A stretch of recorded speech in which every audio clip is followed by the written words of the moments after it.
মানুষে খাল খনন নিয়ে আগুনের সঙ্গে সমালোচনা করতো। তো যাই খাল খননটা মহৎ উদ্দেশ্য ছিল, খালের মধ্যে যে একটা কোভিড লাইসেন্স ছিল এটা আমরা খেয়াল করি নাই। সেই কোভিডটা 17 বছর মানুষকে যন্ত্রণা দিয়ে এখন পালিয়ে আছে দিল্লিতে, এই কোভিডটা।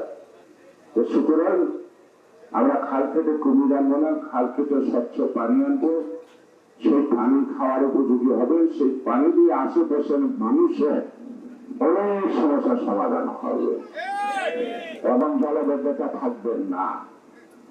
কারণ সরাসরি যে খালটা পানিটা বহন করতে পারে, খালটা দিয়ে এখান থেকে শুরু না, ওই খালের সেগুন বগিচা থেকে শুরু। আমরা প্রয়োজনে কালবা রোধ করেন, এটা খাল।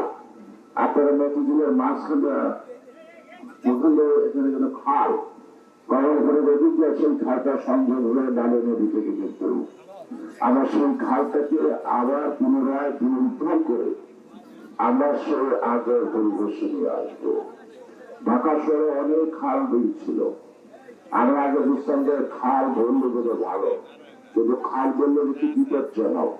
সামান্য বৃষ্টি হলে আপনারা রাস্তায় নামতে পারেন না, হাতে পানি হয়ে যায়, তাই না?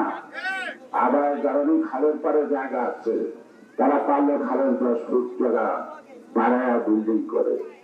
এখন যদি সঠিক জরিপ করেন অনেকের বিল্ডিং ভাঙা যাবে।